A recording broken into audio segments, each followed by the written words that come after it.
Thanks everybody. Thanks for being here and thanks for having me. I'm very happy to talk about religious naturalism. It's something I feel deeply, and I'm hoping today that I can give you a sense of what makes it a little bit different from ordinary common variety naturalism. I joined in 2015, a year after the association was actually formed itself.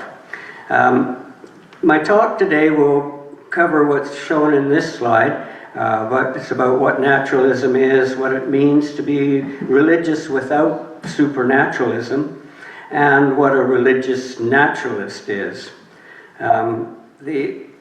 Let's begin with naturalism. I think probably a lot of people are familiar with the idea, and the main idea of naturalism is that only natural laws and forces, as opposed to supernatural ones, operate in the universe.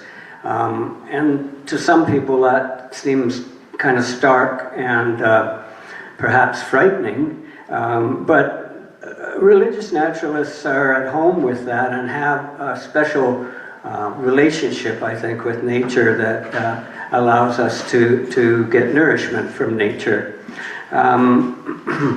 Let's see, yes, and with that we're talking about a belief that only natural laws, or physics, basically make everything happen. Chemistry and biology, of course, are derived from physics, so that's included, and the supernatural does not exist. Carl Sagan succinctly put it, he said, "The cosmos is all it is, or ever was, or ever will be." So he had a very firm thought in that line. But I would like to say that religious naturalists are not hard-line, exclusionary people. We have come to a non-theist view of the universe and our place in it, but we certainly recognize that there are other ways of looking at life, and we don't have the answer. We have an answer that works for us, and certainly welcome people with other ideas. So, naturalism. Another part of that, other than the exclusion of the supernatural, is that it has a central story about how things came to be the way they are. And the central story is the one that science has been revealing to us over the past years, of the Big Bang being the beginning of everything, and then the ensuing evolution of the cosmos, and then eventually the evolution of life on Earth. A very important part, and part that isn't often emphasized, is the idea of interdependence. We hear a lot of talk about interconnected things and how everything is interconnected, but the word interconnected doesn't, for me anyway, tell the whole story. For me, a better word is interdependence, because you can be connected and not really care about the thing you're connected to. But with interdependence, you care, because you depend on everything, and everything also depends on you. In human terms, that means we are dependent completely, no, well, not completely, but largely on the environment. And we haven't been recognizing that. And it supports us, it gives us life. So there's that dependence. The environment depends on us, as we know. Ecology is telling us that, we need to do a better job of being a partner in this thing called life. And this is one of the things that the religious naturalists are very adamant about.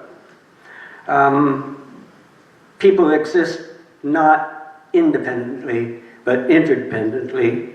And the truth be told, we can't exist independently. Nothing can.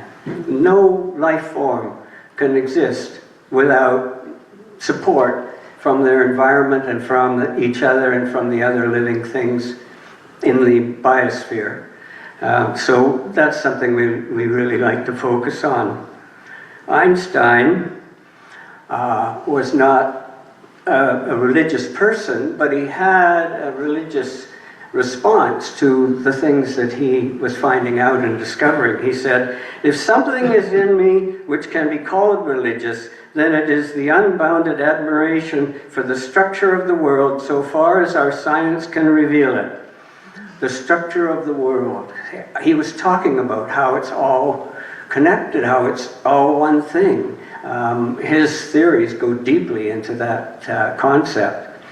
So the religious part comes from response to nature. It's not a response to a God or special supernatural forces. It's to nature itself, the wonder and the awe of nature. The term religious, then, as it is used in religious naturalism, has to do with our response and our connection and our feeling of union with nature. And that nature, we are in nature, we are not outside it and separate from it.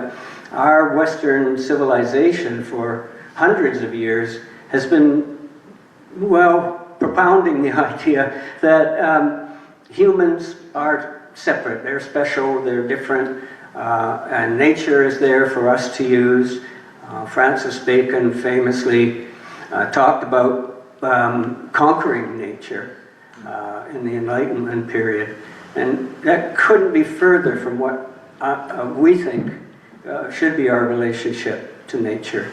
We should be in an interdependent and mutually respectful relationship with nature. So the religious part of religious naturalism is a religious experience that individuals have of awe and wonder and caring and love. It tends to be a transcendent experience because when it happens, it's one of those things that you go, whoa, this is amazing, whatever it is, and it's beyond words. You don't think in words in those moments. So that's why we say it's transcendent. It transcends the description of things, and it is that immediate, full experience of being in nature, not looking at nature as a separate thing, but being part of it. The bullets here show what religious naturalism includes. It includes the natural sciences and the belief that everything happens according to natural law. It includes the story of evolution and of the cosmos and life. It includes the importance of interdependence and understanding what that means at a deep level. And of course, it includes the religious experiences that I've just talked about. It's I guess the experiences are sort of a non-verbal but physically felt phenomenon. When you have an experience of awe or wonder, you feel it. It's in your heart and in your body. And then there's a strong feeling of connection with nature, something grander than ourselves. It could be something, as I said, like awe or wonder, but it can also be felt in gratitude, joy, humility, and astonishment, as in other ways also. So what I've been trying to say, I guess, is that religious naturalism has something more to it than just ordinary naturalism. It has that personal experience and response, and what that means for us as human beings, being in nature, not separate from it. The first two bullets up here, they could be applied to naturalism, the natural sciences, the evolution of cosmos and life, and sometimes they talk about connection, but for religious naturalists, interdependence is a very strong topic because it brings us into being part of nature and being one with nature. And then, of course, from that comes the response of wonder and awe and gratitude. I don't know how my time's going. Can anybody tell me? That sort of wraps up the religious naturalist orientation. There's not much more to say about it. If you're interested, there is a website. It's religious-naturalism- or naturalist-association.org. And I'll show you here. This is our website, which I'm responsible for, so I hope you like it.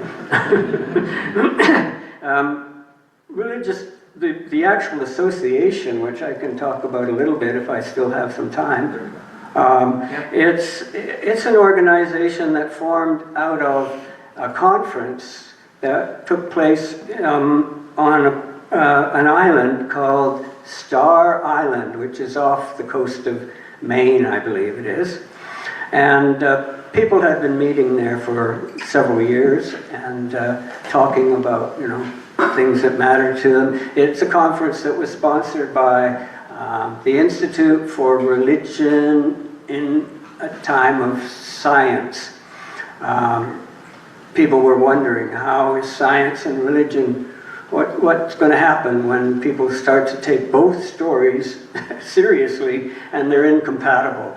So they wanted to know what could be done about that. And at one of these conferences, a lady named Ursula Goodenough, who happens now to be the president of Religious Naturalists Association. We call it RNA, by the way. It's supposed to be a pun. And Ursula is now the president, but in those days, this was prior to the formation in 2014, she and a few others talked about this, and she actually published a book called The Sacred Depths of Nature, and she used the term religious naturalism, and it suddenly got a boost. People started talking more and more about it. So they got serious, and one of the people that was in the discussions there on Star Island was a lawyer, and he put together all the papers to make it an official organization. And then about a year later, that's when I got into the picture. Our mission, our RNA mission, is to promote the naturalist view of life and the cosmos, the central story, the cosmic evolution and the evolution of life, connection, interdependent interbeing, which you may have heard that term before, and religious responses to the natural universe. Taking nature to heart is sort of our slogan, and we really feel that we are part of nature and it is part of us, and so it's in our hearts, it's in our bodies, in our cells, in our DNA. From that perspective, certain values fall out.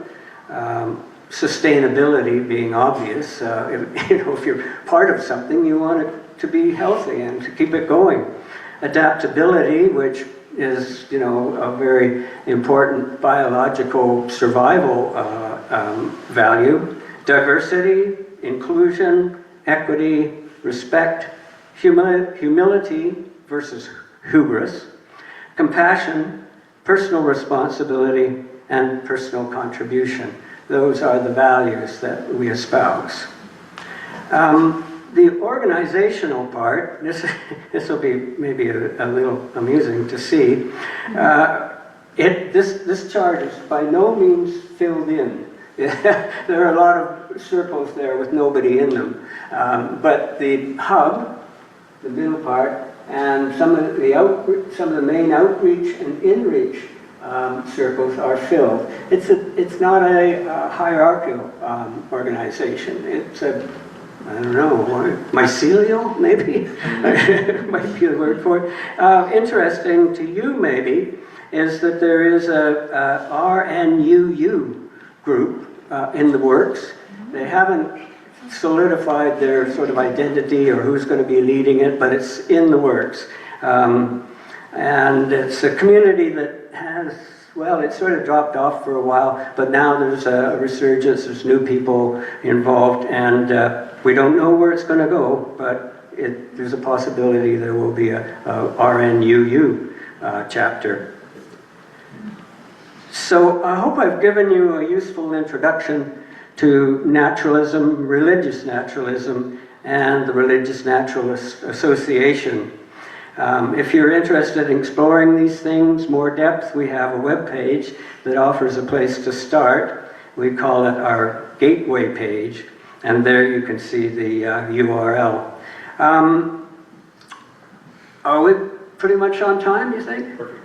So, okay, good. Then I'll say thank you. will you stay for the forum afterwards? I will, yes. Okay. Yeah. Thanks very much.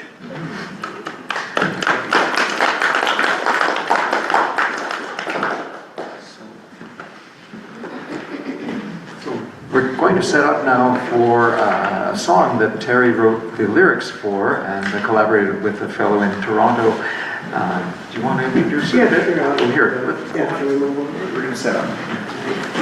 Just take a moment to set things up.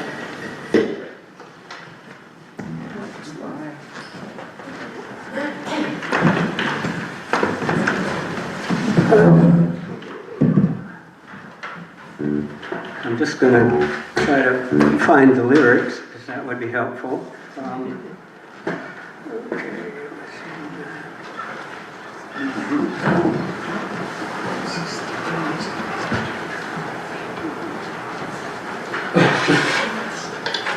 Oh, good. There they are.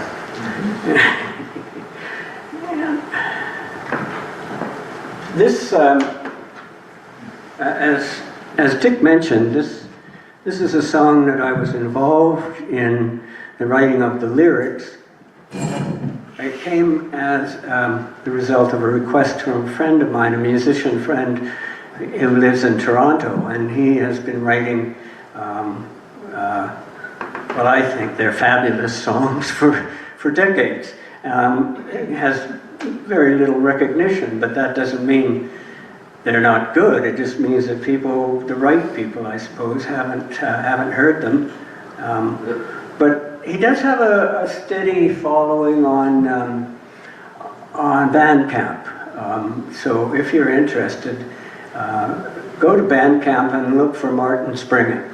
He is the musician behind this song. The words.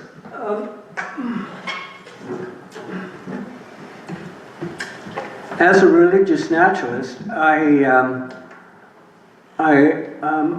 feel that people going to the supernatural are leaving their home in nature. That's what it feels like to me. They're grasping onto something that isn't as real and as embedded in our DNA as nature is.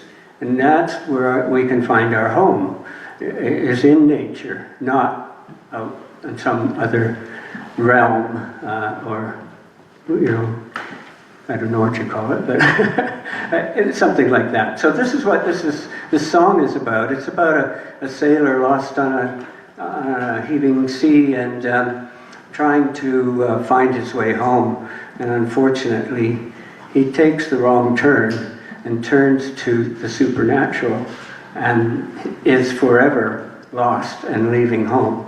I just need a drink of water first.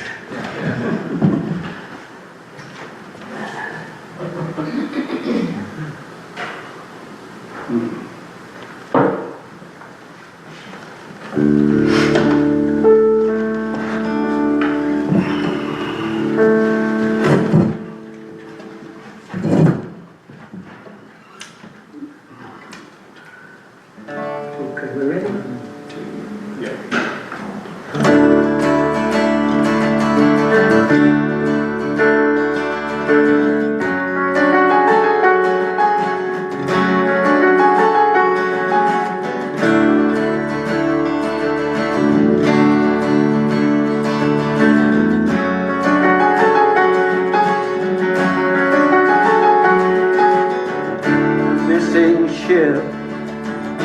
drifting, heaving, darkened seas.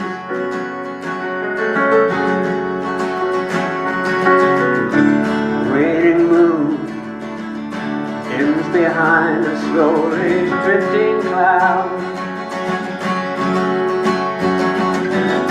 A lone sailor keeping watch is clinging to his sunken guard.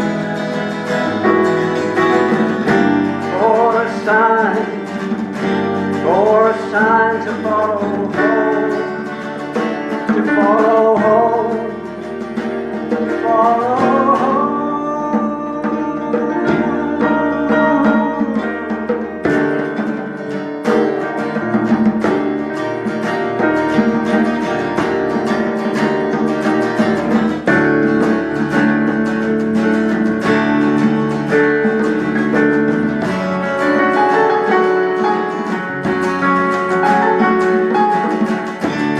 Jagged flash, lightning blinds his seeking eyes.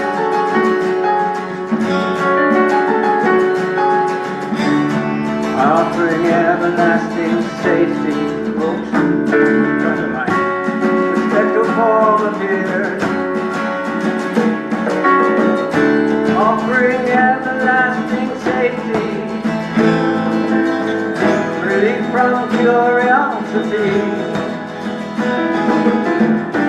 Believing in salvation, the sailor shakes his hand, shakes his hand, shakes his hand.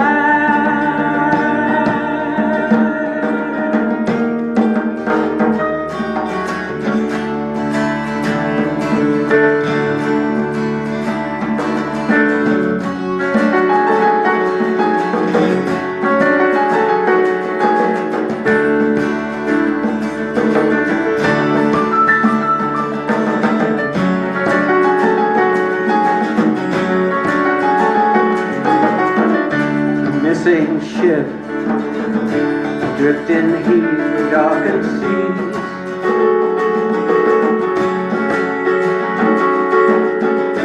Waning moon dims behind a slowly drifting cloud.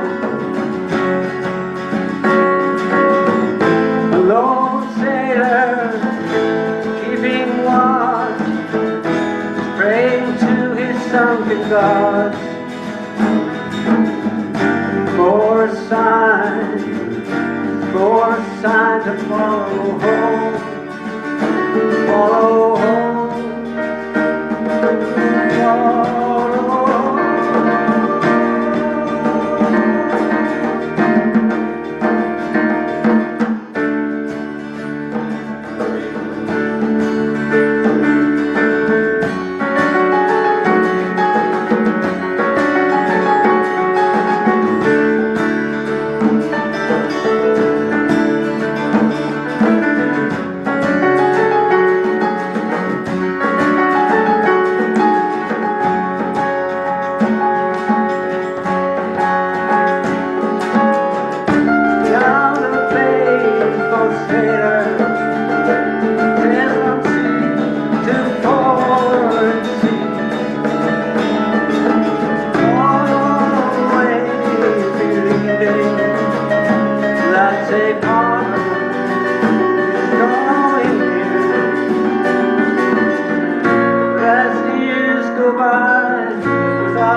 you.